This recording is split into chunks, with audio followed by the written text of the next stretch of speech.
যে অধ্যকার এই বিশাল ইসলামী মহাসম্মেলনের আয়োজন দেশের ঐতিহ্যবাহী ইসলামী শিক্ষা প্রতিষ্ঠান বরুণা মাদ্রাসার উদ্যোগে করা হয়েছে। যেহেতু একটা ইসলামী শিক্ষা প্রতিষ্ঠানের উদ্যোগে আয়োজিত এই সমাবেশে আমরা যোগদান করেছি, তাই ইসলামী শিক্ষা সম্পর্কে কিছু কথা আপনাদের সামনে তুলে ধরার উদ্দেশ্যে আমি পবিত্র কোরআনের এক আয়াত এবং হযরত রাসূল করিম সাল্লাল্লাহু আলাইহি ওয়াসাল্লামের এক হাদিস তিলাওয়াত করেছি।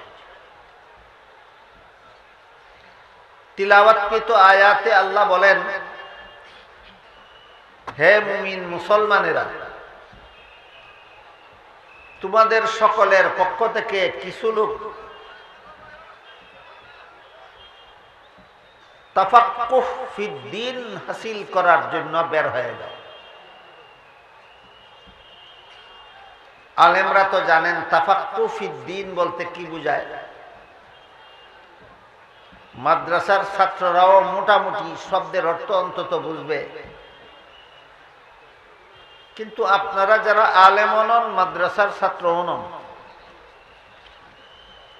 আপনাদেরকে এই তাফাক্কুহ ফিদ্দীন এই দুইটা শব্দ বুঝাবার জন্য আমার কিছু কথা একটু খুলে বলতে হবে। কাজেই আপনারা যারা মাদ্রাসার ছাত্র নন, আলেম নন, আপনারা একটু দয়া করে আপাতত দুটি শব্দ স্মরণ রাখুন, কোরআনের দুটি শব্দ। একটি হলো তাফাক্কুহ, আরেকটি হলো ফিদ্দীন। এর খুব সংক্ষিপ্ত বাংলা অর্থ বলা যেতে পারে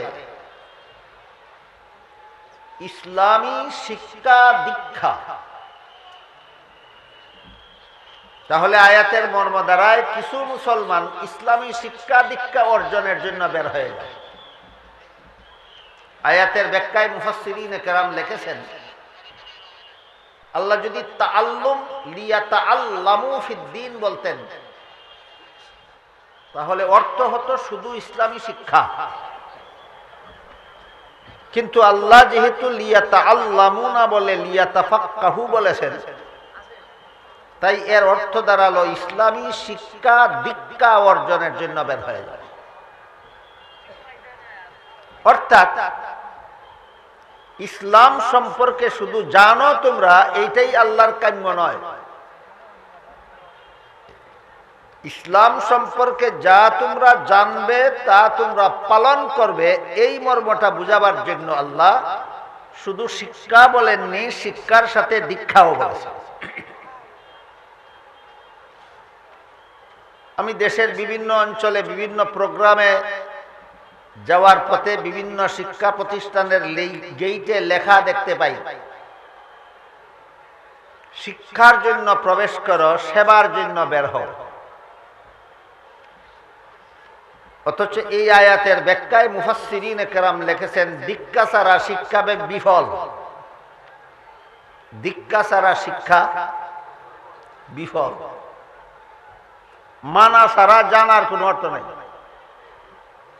খুব সহজ উদাহরণ দেখুন, এক ব্যক্তি জানে উযুর 4 ফরজ, কিন্তু কোনোদিন উযু করেই না, তার জানা কোন কাজে লাগলো? এক ব্যক্তি জানেন নামাজের 13 ফরজ, কোনোদিন নামাজেই পড়ে না, তার জানা কোন কাজে লাগলো? তাহলে দীক্ষা ছাড়া শিক্ষা বিফল। এই বিফল একটা স্লোগান বড় বড় শিক্ষা প্রতিষ্ঠানের গেইটে লেখা রাখা হয়, শিক্ষার জন্য প্রবেশ করো, অথচ এটা বিফল। দীক্ষা ছাড়া শিক্ষা বিফল। এজন্য আল্লাহ লিয়াতাআল্লামু না বলে লিয়াতাফাক্কাহু বলেছেন। শুধু ইসলামী শিক্ষার জন্য তোমরা বের হওয়ার কোনো সার্থকতা নাই, ইসলামী শিক্ষার সাথে সাথে ইসলামী দীক্ষা অর্জনের জন্য বের হও। তারপরে লেখা থাকে শিক্ষার জন্য প্রবেশ করো, সেবার জন্য বের হও। কার সেবা করবে? আল্লাহর সেবা? আল্লাহর খেদমত লাগে না জনগণের সেবা? জনগণের সেবা। জনগণের সেবা যারা করেন তাদের এই সেবার মূল্য আছে আল্লাহর কাছে, যদি আল্লাহর ইবাদত ঠিক থাকে। নামাজ নাই, রোজা নাই, ইবাদত নাই, বন্দেগী নাই, হালাল নাই, হারাম নাই, জনসেবা করতে করতে দিনে রাতে খাওয়ার ঘুমানির সময় নাই, এরকম জনসেবার ফলাফল। কাজেই সেবার জন্য বের হও, এই স্লোগানটাও বিফল। সেবার সাথে যদি আল্লাহর ইবাদত ঠিক থাকে তাহলে সেবার মূল্য থাকে।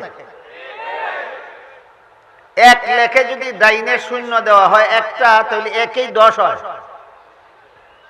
একের ডাইনে 2টা শূন্য দিলে 100 হয়, 3টা শূন্য দিলে হয় 1000, 4টা শূন্য দিলে হয় 10,000। শূন্যের এই মান দেখে যদি কেউ শূন্য 4টা রাখে আর 1 মুছে ফেলে, কত থেকে কত মুছে ফেললো?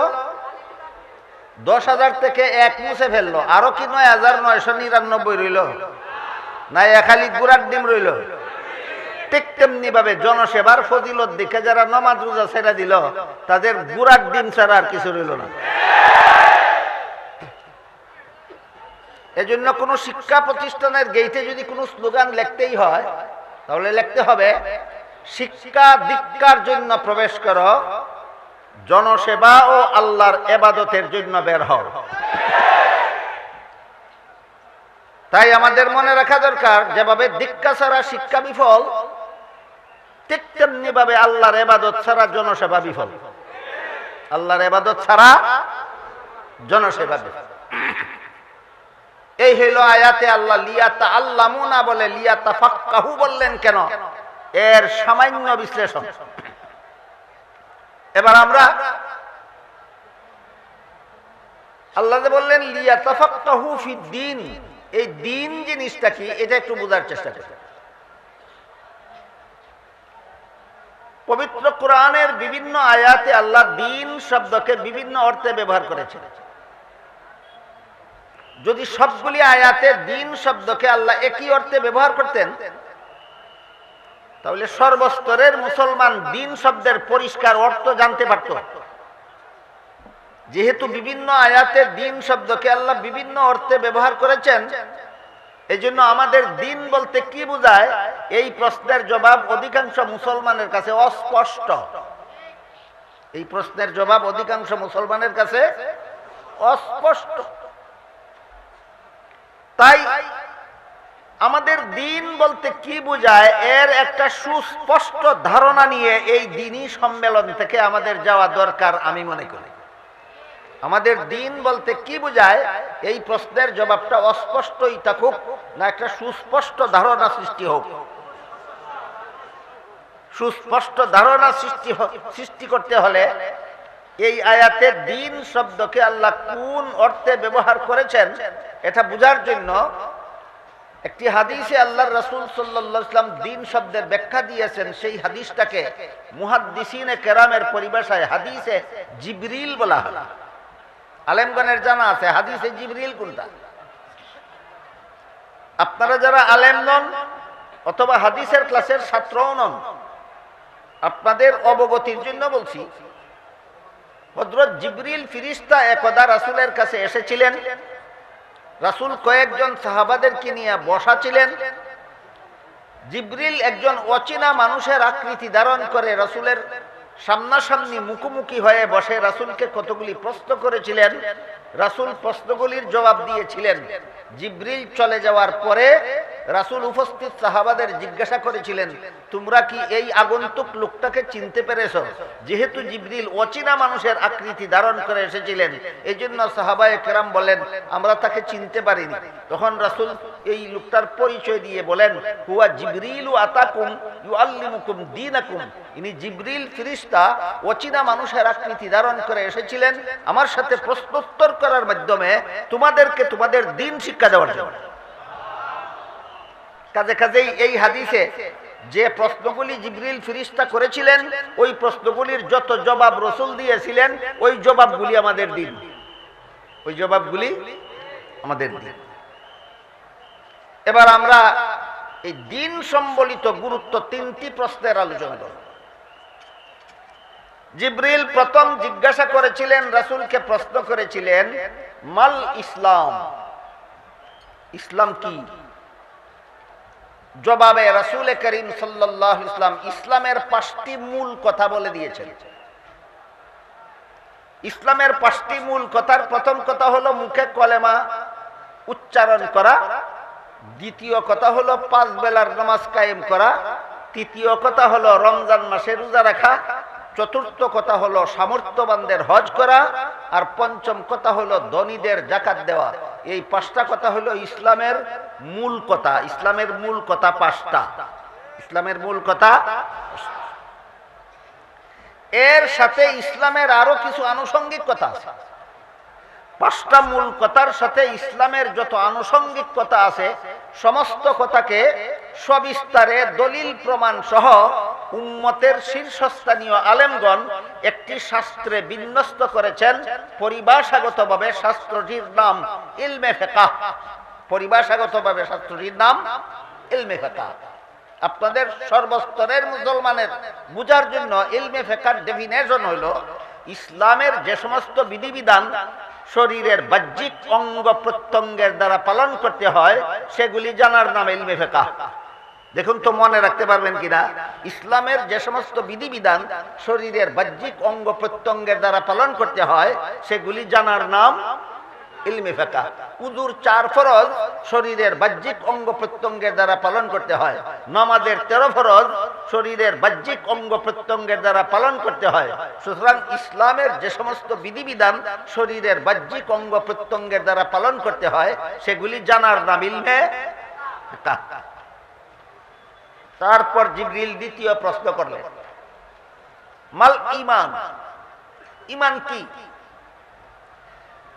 বুঝে থাকলে একটু দয়া করে বলুন তো প্রথম প্রশ্ন কি ছিল?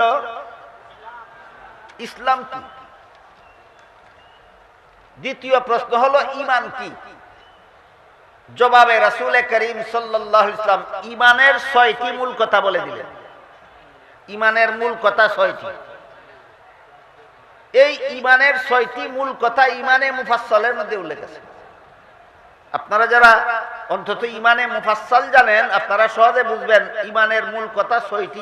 হাদিসে জিবরিল রাসূল বলে দিয়েছেন কি কি মূল 6টি কি কি?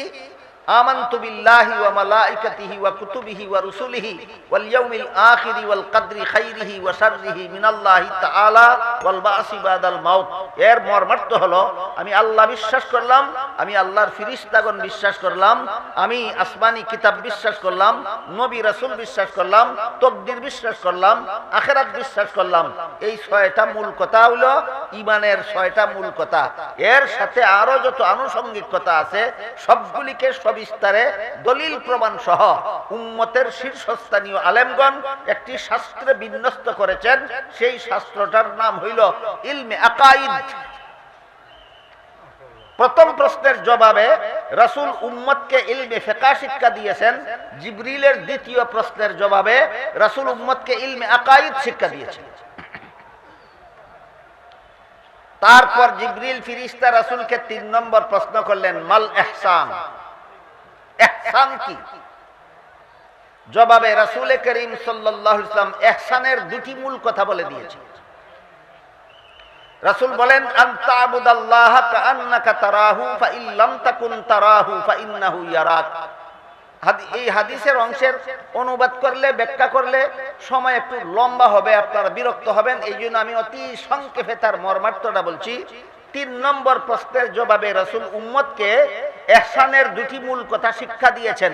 একটি হলো আল্লাহ আমার সামনে, আর একটি হলো আমি আল্লাহর সামনে। আল্লাহ আমার সামনে আর আমি আল্লাহর সামনে। আল্লাহ আমার সামনে আর আমি আল্লাহর সামনে, এটা হলো ইহসানের 2টি মূল কথা। এর সাথে আর যত আনুষঙ্গিক কথা আছে সবগুলিকে সবিস্তারে দলিল প্রমাণ সহ উম্মতের শীর্ষস্থানীয় আলেমগণ আরেকটি শাস্ত্রে বিন্যস্ত করেছেন। সেই শাস্ত্রটার নাম হলো ইলমে তাজকিয়া, ইলমে তাসাউফ। ইলমে তাজকিয়া, ইলমে তাসাউফ। আল্লামা ইমাম গাজালি রহমাতুল্লাহি আলাইহি আরবাঈন ফি উসুলিদ্দিন নামক কিতাবে লিখেছেন, মানুষের মনের মধ্যে কতগুলি কুস্বভাবের জন্ম হয়, এইগুলির সংখ্যা 10টা। আর মানুষের মনের মধ্যে কতগুলি সুস্বভাবের জন্ম দিতে হয় প্রশিক্ষণের মাধ্যমে, ট্রেনিং এর মাধ্যমে, অনুশীলনের মাধ্যমে। 10টা সুস্বভাব চেষ্টা করে মনের মধ্যে জন্ম দিতে হয়, আর 10টা কুস্বভাব চেষ্টা করে মন থেকে অপসারণ করতে হয়। এই কুস্বভাবগুলি অপসারণ করা মন থেকে আর সুস্বভাবগুলির জন্ম দেওয়া মনের মধ্যে, এটা হলো ইলমে তাজকিয়ার বিস্তারিত বিবরণ, ইলমে তাসাউফের বিস্তারিত বিবরণ। এর সারমর্ম হইল 2 কথা। এই 20টা কথার সংক্ষিপ্ত হইল 2টা কথা, যে 2 কথা হাদিসে জিবরিল রাসূল বলে দিয়েছেন, আনতা আবুদাল্লাহা কাআন্নাকা তারাহু ফাইন লাম তাকুন তারাহু ফাইন্নাহু ইয়ারাক। এক হাদিসে রাসূল বলেছেন আনতা আবুদাল্লাহ, আর এক হাদিসে রাসূল বলেছেন আনতাখশাল্লাহ। এভাবে আরো শব্দ আছে, সবগুলি শব্দের মর্ম হলো সদা সর্বদা আল্লাহ আমার সামনে, সদা সর্বদা আমি আল্লাহর সামনে। এই ইয়াকিন অন্তরে বদ্ধমূল করা, এটা হইল ইলমে তাজকিয়ার মূল কথা, এটা হইল ইলমে তাসাউফের মূল কথা। জিবরিলের 3 প্রশ্নের জবাবে রাসূল উম্মতকে 3 প্রকার ইলম শিক্ষা দিয়েছেন, এটা মনে রাখুন। জিবরিলের 3 প্রশ্নের জবাবে রাসূল উম্মতকে 3 প্রকার ইলম শিক্ষা দিয়েছেন। এক প্রকার ইলম হইল ইলমের নাম ইলমে ফিকহ, এক প্রকার ইলমের নাম ইলমে আকাইদ, এক প্রকার ইলমের নাম ইলমে তাসাউফ। 3 প্রকার ইলম শিক্ষা দেওয়ার পরে রাসূল বলেন, হুয়া জিবরিলু আতাকুম ইউআল্লিমুকুম দীনাকুম। এই 3 প্রকার ইলমের নাম তোমাদের দ্বীন। এই 3 প্রকার ইলমের নাম ইলমে ফিকহ। ইসলামের যত বিধিবিধান আলোচিত হয়েছে, এইগুলি আমাদের দ্বীনের 3 ভাগের 1 ভাগ। ইলমে আকাইদে ইসলামের যত বিধিবিধান আলোচিত হয়েছে, এগুলি আমাদের দ্বীনের 3 ভাগের 2য় ভাগ। ইলমে তাসাউফে ইসলামের যত বিধিবিধান আলোচিত হয়েছে, এগুলি আমাদের দ্বীনের 3 ভাগের 3য় ভাগ। সুতরাং 3টা ইলমের সমষ্টি হলো আমাদের দ্বীন। কতটা ইলমের সমষ্টি আমাদের দ্বীন? 3টা। একটা হলো ইলমে ফিকহ, একটা হলো ইলমে আকাইদ, আর একটা হলো ইলমে তাজকিয়া, ইলমে তাসাউফ। আগেই বলেছি ইলমে ফিকহ কাকে বলে। ইসলামের যেসব বিধান শরীরের বাহ্যিক অঙ্গ প্রত্যঙ্গের দ্বারা পালন করতে হয়, সেগুলি জানার নাম ইলমে ফিকহ। ইলমে আকাইদ কাকে বলে? ইসলামের যে সমস্ত বিধিবিধান পালনীয় নয়, বিশ্বাস্য, অন্তরের দ্বারা বিশ্বাস করতে হয়, শরীরের কোনো অঙ্গ দ্বারা পালন করতে হয় না, এইগুলি জানার নাম ইলমে আকাইদ। আর ইলমে তাসাউফের ডেফিনেশন হলো, অতি সংক্ষিপ্ত ডেফিনেশন হলো, ইসলামের যে সমস্ত বিধিবিধান বাহ্যিক অঙ্গের দ্বারা পালন করতে হয় না, আবার অন্তরে শুধু বিশ্বাস করলেও চলে না, অন্তরের দ্বারা পালন করতে হয়। অন্তরের দ্বারা পালনীয় ইসলামী বিধানগুলি জানার নাম ইলমে তাজকিয়া, ইলমে তাসাউফ। এর একটি সহজ উদাহরণ দিচ্ছি। আগেই বলেছি, আল্লামা ইমাম গাজালি রাহমাতুল্লাহি আলাইহি আরবাঈন ফি উসুলিদ্দিন নামক কিতাবে যে লিখেছেন যে 10 প্রকারের কুস্বভাবের আগাছা মন থেকে পরিষ্কার করতে হয়। ইলমে তাজকিয়া হাসিল করতে হলে এই 10 প্রকারের এই কুস্বভাব, 10 প্রকারের কুস্বভাবের মধ্যে একটা কুস্বভাবের নাম আনানিয়ত, বাংলায় অহংকার। বাংলায় একটা কুস্বভাবের নাম অহংকার। অহংকারের আরো সহজ বাংলা হইল আমিত্ব। অহংকারের আরো সহজ বাংলা আমিত্ব। এই অহংকার বা আমিত্বের 4টা স্তর আছে। প্রথম স্তরের নাম ইলমে তাসাউফের পরিভাষায় উজব, দ্বিতীয় স্তরের নাম ইলমে তাসাউফের পরিভাষায় কিবর, তৃতীয় স্তরের নাম ইলমে তাসাউফের পরিভাষায় তাকাব্বুর, চতুর্থ স্তরের নাম ইলমে তাসাউফের পরিভাষায় ইস্তিকবার। ইলমে তাসাউফের এই পরিভাষাগুলি যারা বুঝেন না, ইলমে তাসাউফের চর্চায় যারা লিপ্ত নন, আমাদের সমাজের, আগেই বলেছি ইলমে তাসাউফ সম্পর্কে সাধারণ সবাই আলোচনা হয় না বললেও চলে। এই জন্য সাধারণ মুসলমানের পরিষ্কার কোনো ধারণা নাই। তাই এই বিষয়টা আমি একটু পরিষ্কারভাবে আপনাদের সামনে তুলে ধরতে চাই। যারা ইলমে তাসাউফের চর্চায় নাই, তারা এই পরিভাষাগুলি বুঝবেন না। আমাদের বাংলাদেশে ইলমে তাসাউফের চর্চা নাই। হ্যাঁ, তরিকতের চর্চা নাই, কিন্তু তরিকত ফেডারেশন আছে। ফেডারেশনের তরিকত হাসিল হয় না, মেহনতের তরিকত হাসিল হয়। তরিকত ফেডারেশনে হাসিল হয় না মেহনতে হাসিল হয়? মেহনতে তরিকত হাসিল হয়। কাজেই যারা ফেডারেশনে আছেন মেহনতে নাই, তারা উজব কাকে বলে বুঝবেন না, তারা কিবর কাকে বলে বুঝবেন না, তারা তাকাব্বুর কাকে বলে বুঝবেন না, তারা ইস্তেকবার কাকে বলে বুঝবেন না। এই জন্য আপনাদের বুঝার সুবিধার্থে সর্বস্তরের মুসলমান যেন এই অহংকার আমিত্বের চারটা স্তর পরিষ্কারভাবে বুঝতে পারেন। এই জন্য আমি বাংলায় বলছি, শুনুন, মনোযোগ দিয়ে শুনলে অবশ্যই ইনশাআল্লাহ প্রত্যেকে টের পাবেন আপনার মধ্যে অহংকার কত নম্বরটা আছে। কথা বুঝলে প্রত্যেকে টের পাবেন। আমারটা আপনি টের নাও পেতে পারেন, আপনারটা আমি টের নাও পেতে পারি, আমরা প্রত্যেকে টের পাবো আমার কাছে অহংকারের কত নম্বরটা আছে।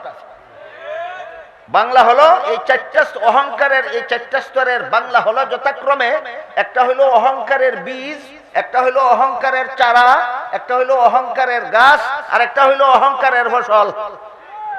এবার বুঝতে পেরেছেন? বুঝে থাকলে এবার বলুন তো অহংকারের স্তর কটা? 1 নম্বর বীজ, 2 নম্বর চারা, 3 নম্বর গাছ, 4 নম্বর ফসল। এবার একটা একটা করে বোঝার চেষ্টা করি।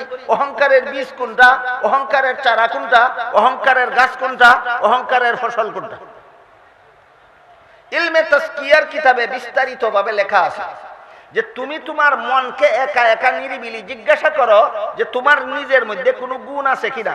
মন যদি সচেতন হয় তাহলে মন থেকে জবাব আসবে, আমার মধ্যে অনেকগুলি গুণ আছে। আমি মুখে কথা বলতে পারি, এটা আমার একটা গুণ। আমি চোখে দেখতে পারি, এটা আমার একটা গুণ। আমি কানে শুনতে পারি, এটা আমার একটা গুণ। আমি পায়ে চলতে পারি, আমার একটা গুণ। বলেন আমার মধ্যে অনেকগুলি গুণ আছে কিনা? ইলমে তাসাউফের কিতাবে লেখা আছে। এবার তোমার মনকে তুমি 2 নম্বর প্রশ্ন করো যে তোমার গুণের জন্য তুমি নিজে প্রশংসা পাওয়ার যোগ্য কিনা। তোমার গুণের জন্য তুমি প্রশংসা পাওয়ার যোগ্য কিনা। তখন যদি তোমার মন থেকে জবাব আসে আমার চোখে দেখার গুণের জন্য আমি প্রশংসা পাওয়ার যোগ্য, আমি কানে শোনার গুণের জন্য আমি প্রশংসা পাওয়ার যোগ্য, আমার বিদ্যা বুদ্ধির জন্য আমি প্রশংসা পাওয়ার যোগ্য, আমার এলেম কালামের জন্য আমি প্রশংসা পাওয়ার যোগ্য, এই জবাব যদি তোমার অন্তর থেকে আসে তাহলে পরিষ্কার হয়ে গেল তোমার অন্তরে অহংকারের বীজ আছে। কি আছে? বীজ। তাহলে অহংকার কার অন্তরে অহংকারের বীজ নাই? কার অন্তরে অহংকারের বীজ নাই? যার অন্তরকে দ্বিতীয় প্রশ্ন যখন করে যে তোমার গুণের জন্য তুমি প্রশংসা পাওয়ার যোগ্য কিনা, তখন যদি অন্তর থেকে জবাব আসে যে এই গুণগুলি আমার নিজস্ব উপার্জন নয়, এই গুণগুলি আল্লাহর দান, আল্লাহ হলেন দাতা, আমি হলাম গ্রহিতা। গ্রহিতা কোনোদিন প্রশংসার যোগ্য হয় না, প্রশংসার যোগ্য হয় দাতা। কাজেই আমি এই গুণের জন্য আমি প্রশংসার যোগ্য নই। যে আল্লাহ আমাকে দান করেছেন তিনি হলেন প্রশংসার যোগ্য। তাহলে প্রমাণ হলো তোমার অন্তরে অহংকারের বীজও নাই। এইরকম মনোভাব তৈরি করা যে আমার কোন একটা গুণের জন্য আমি প্রশংসার যোগ্য নই, একমাত্র আল্লাহই প্রশংসার যোগ্য, তিনি হইলেন দাতা, আমি হইলাম গ্রহিতা। গ্রহিতা কোনোদিন প্রশংসার যোগ্য হয় না, দাতাই সর্বদা প্রশংসার যোগ্য হয়। কাজে আল্লাহ যেহেতু আমার সমস্ত গুণের দাতা, কাজে আমার সকল গুণের জন্য প্রশংসা আমার নয়, সমস্ত প্রশংসা আল্লাহর। এই মনোভাব অন্তরে জাগ্রত করলে অন্তরের মধ্যে 10টা সুস্বভাবের একটা সুস্বভাব জন্ম হইল। এই সুস্বভাবটার নাম হলো শুকুর। এই সুস্বভাবটার নাম শুকুর। এমনিই লাগে না, বহুদিন পর্যন্ত ইলমে তাজকিয়ার উস্তাদের কাছে শিষ্যত্ব গ্রহণ করে, বহুদিন পর্যন্ত মেহনত করে, বহুদিন পর্যন্ত মুজাহাদা করে, বহুদিন পর্যন্ত সাধনা করে এই শুকুরের গুণ অন্তরে অর্জন করতে হয়।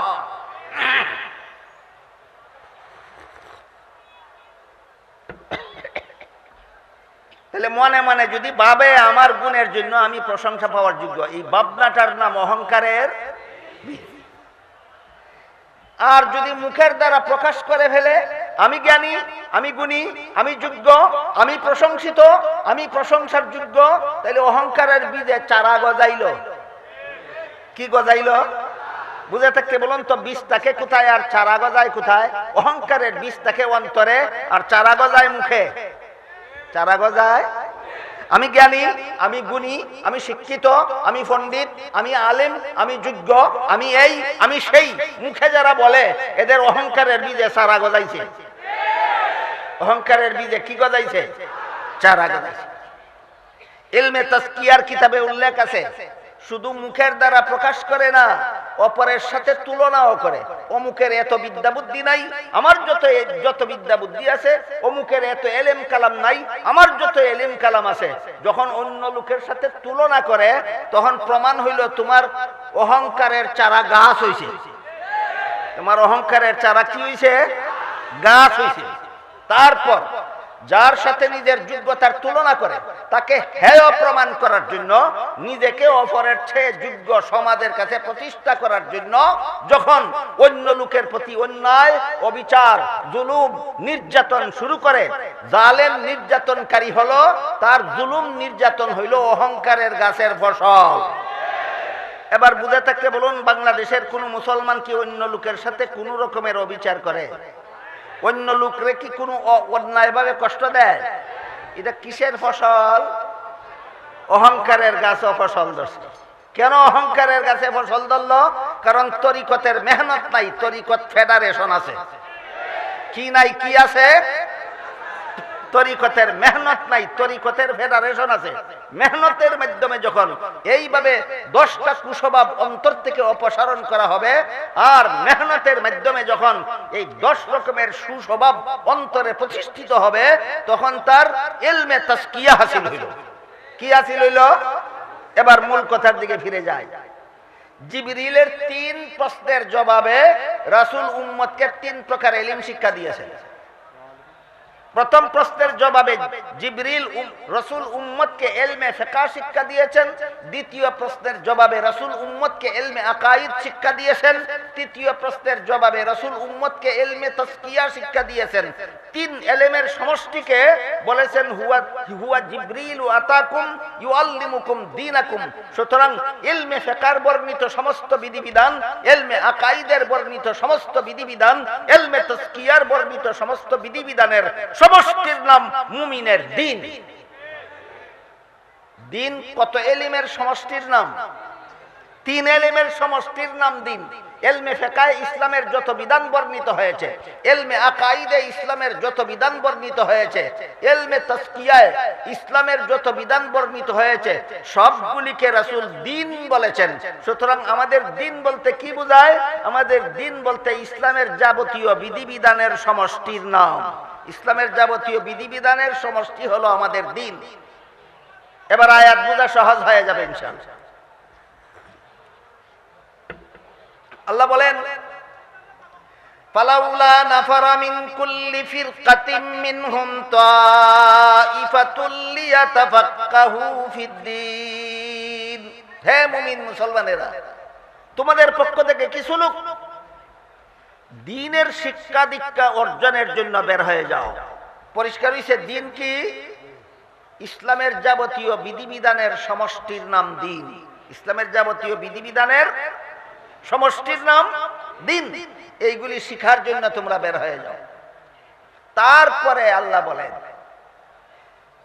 সব মুসলমান ইসলামী শিক্ষা দীক্ষা অর্জনের জন্য বের হয়ে যাও বলেছিলেন না কিছু মুসলমান? কিছু মুসলমান। তাহলে বাকি মুসলমানদের উপায় কি? বাকি মুসলমানদের উপায় বর্ণনা করে আল্লাহ আয়াতের শেষের অংশে বলেন, ওয়াল ইউনজিরু কওমাহুম ইযা রাজাউ ইলাইহিম লাআল্লাহুম ইয়াহযারুন। কিছু মুসলমান যে বের হয়ে দ্বীন শিখলো, আলেম হইল, এদের কর্মজীবনের দায়িত্ব বর্ণনা করে আল্লাহ বলেন, যারা এই ইলমে ফিকহ শিখতে পারলো না সংসারের কাজের ব্যস্ততার কারণে, যারা ইলমে আকাইদ শিখার জন্য যেতে পারলো না সংসারের ঝামেলার কারণে, যারা ইলমে তাজকিয়া শিখতে পারলো না সংসারের ঝামেলার কারণে, তোমরা যারা শিখতে পেরেছো, তোমাদের কর্মজীবনের দায়িত্ব এইগুলি তাদেরকে শিক্ষা দাও।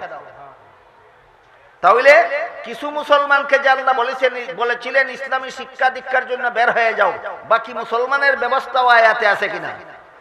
বাকি মুসলমান সম্পর্কে বলেন, তোমরা যারা মাদ্রাসায় লেখাপড়া করে ইসলামী শিক্ষায় শিক্ষিত হয়েছ, ইসলামী দীক্ষায় দীক্ষিত হয়েছ, তোমরা ব্যবসার কারণে, চাকরির কারণে, আর কৃষিকাজের কারণে, অথবা স্কুল কলেজ ভার্সিটিতে লেখাপড়া করার কারণে, অথবা স্কুল কলেজ ভার্সিটিতে লেখাপড়া করাবার কারণে যারা ইলমে ফিকহ শিখতে পারলো না, যারা ইলমে আকাইদ শিখতে পারলো না, যারা ইলমে তাসকিয়া শিখতে পারলো না, এর মধ্য থেকে যে অংশটুকু বাধ্যতামূলক, সমস্ত মুসলমানদের জন্য বাধ্যতামূলক, এইগুলি তোমরা তাদেরকে শিক্ষা দাও।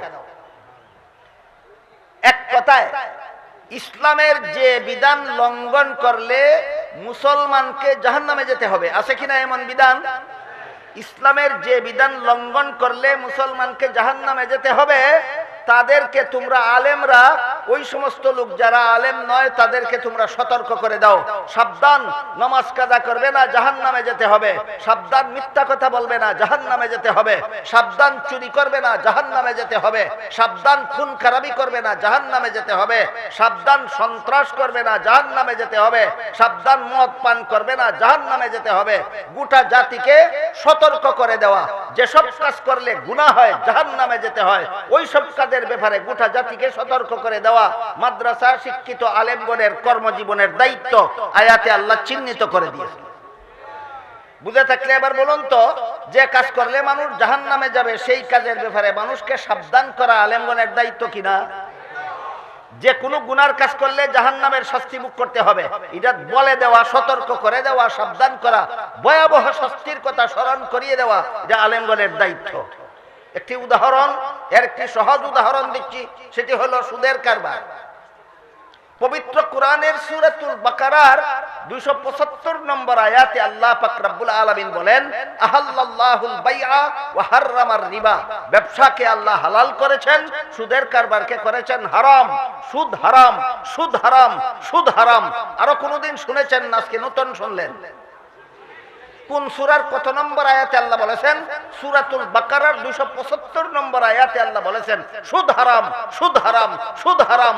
আলেমরা, আলেমদের দায়িত্ব হলো আপনাদের সকলকে বলতে হবে আল্লাহর আইনে সুদ হারাম, আল্লাহর আইনে সুদ হারাম। সুদের কারবার করলে জাহান্নামে যেতে হবে।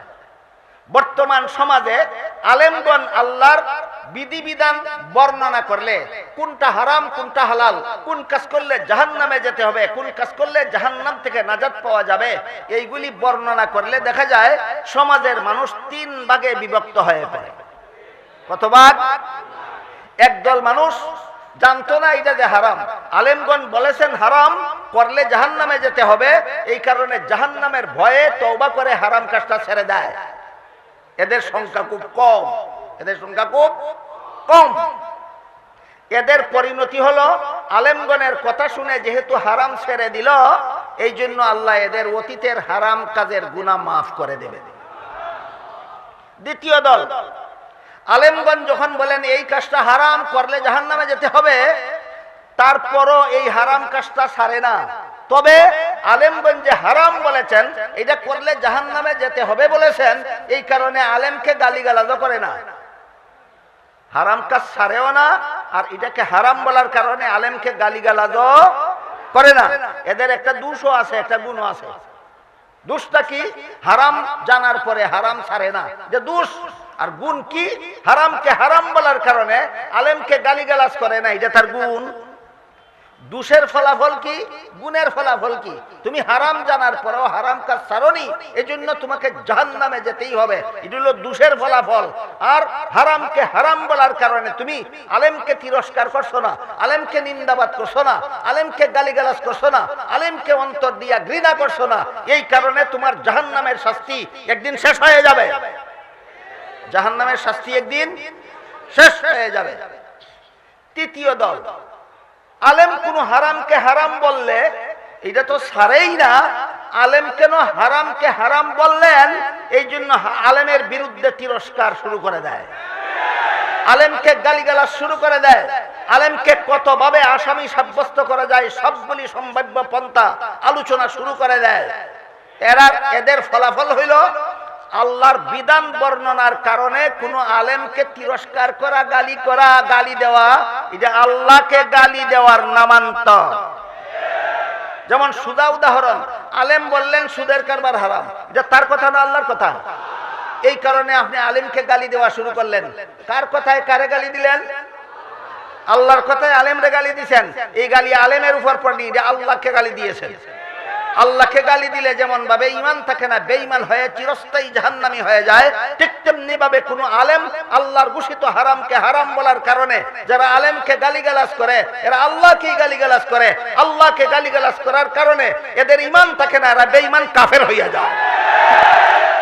এরা যে জাহান্নামে প্রবেশ করবে,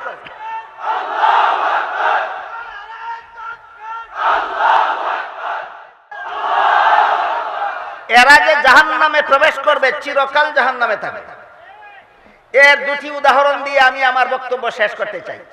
আল্লাহ পাক রব্বুল আলামিন বলেন, আহাল্লাল্লাহুল বাইআ ওয়া হাররামার রিবা ফামান জাআহু মাউইযাতুম মির রাব্বিহি ফান্তাহা ফালাহু মা সালাফ।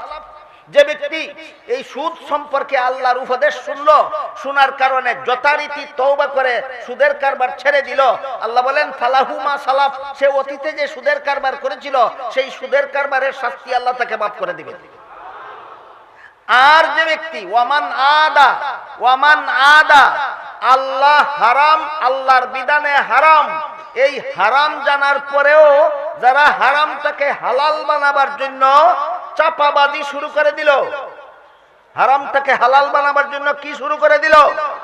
হারামটাকে হালাল বানাবার জন্য যারা চাপাবাজি শুরু করে দিল, আল্লাহ পাক রব্বুল আলামিন বলেন ওয়ামান আদা ফাউলাইকা আসহাবুন নারি হুম ফিহা খালিদুন, এরা চিরস্থায়ী জাহান্নামী।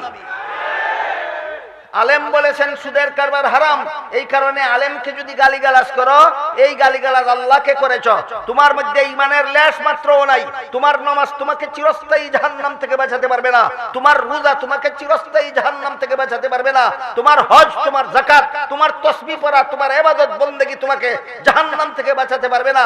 তোমার উদাহরণ হলো ওযু করতে গিয়ে তুমি হাত ধুয়েছো, মুখ ধুয়েছো, মাথা মুছা করেছো, পা ধোয়ার আগে বায়ু ছেড়ে দিয়েছো। আপনারা বলুন ওযুর ফরজ কতটা? মুখ ধোয়া, হাত ধোয়া, মাথা মুছে করা, ফাউ ধোয়া। যে ব্যক্তি মুখ ধুইল, হাত ধুইল, মাথা মুছে করলো, ফাউ ধোয়ার আগে বায়ু ছেড়ে দিল, এই ব্যক্তির মুখ ধোয়ার দাম কত? হাত ধোয়ার দাম কত? মাথা মুছের দাম কত? ঠিক তেমনি ভাবে যে ব্যক্তি নামাজ পড়লো, রোজা রাখলো, হজ করলো, যাকাত দিল, আর আলেম সুদকে হারাম বলার কারণে আলেমকে গালিগালাজ শুরু করে দিল, তার ওই লোকের মুখ ধোয়ার যেমন কোনো দাম নাই, হাত ধোয়ার যেমন কোনো দাম নাই, মাথা মুছে করার যেমন কোনো দাম নাই, পা ধোয়ার আগে তুমি বায়ু ছেড়ে দিয়েছো, ঠিক তেমনি ভাবে তোমার মতো মুসলমান নামাজ পড়ার কোনো দাম নাই, মরবার আগে আলেমকে গালি দিয়েছো। তোমার রোজা রাখার কোনো দাম নাই, মরবার আগে আল্লাহর বিধানকে গালি দিয়েছো।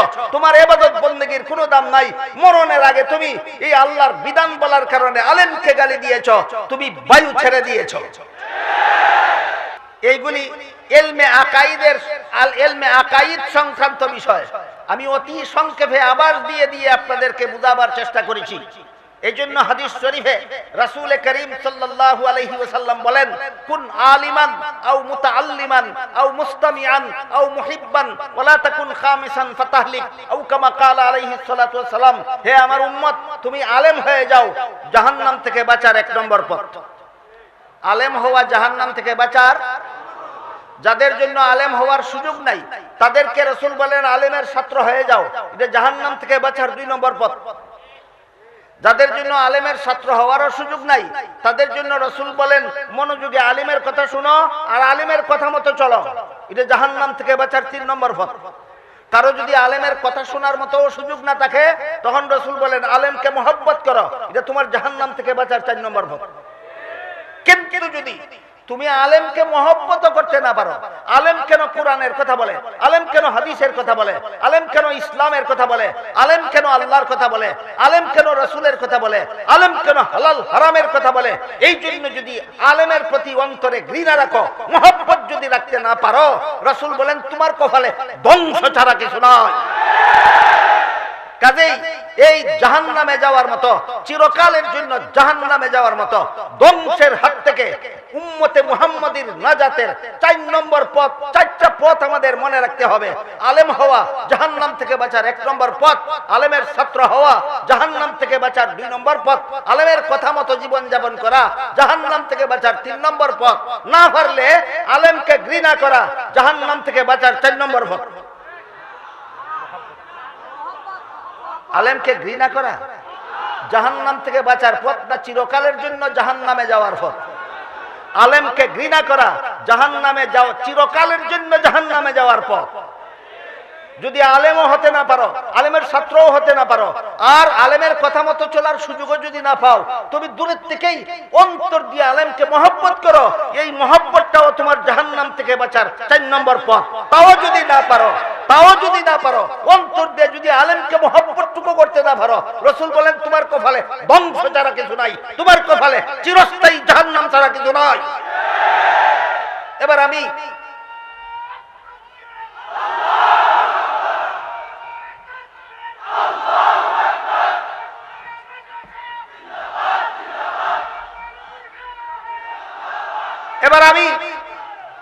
এবার আমি আলেমকে মহব্বত করা যে জাহান্নাম থেকে নাজাতের 4 নম্বর পথ, রাসূলের হাদিসের দ্বারা এর একটি উদাহরণ দিয়ে 2-3 মিনিটের মধ্যে ইনশাআল্লাহ আমার বক্তব্য শেষ করতে যাচ্ছি।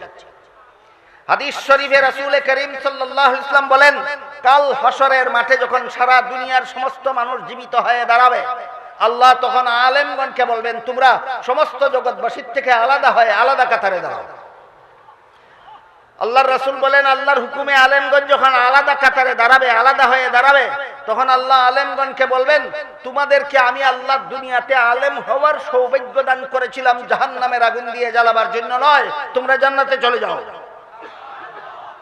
প্রশ্ন জাগে, মুফাসসিরিনে কেরাম তাফসীরের কিতাবে প্রশ্ন উত্থাপন করেছেন, আলেম হলেই যদি জান্নাতে যাওয়া যায়, তাহলে আলেমরা চুর, ডাকাত, সুদখোর, ঘুষখোর, মদখোর, গাঁজাখোর হইলে অসুবিধা কি? আলেম তো জান্নাতেই যাবে।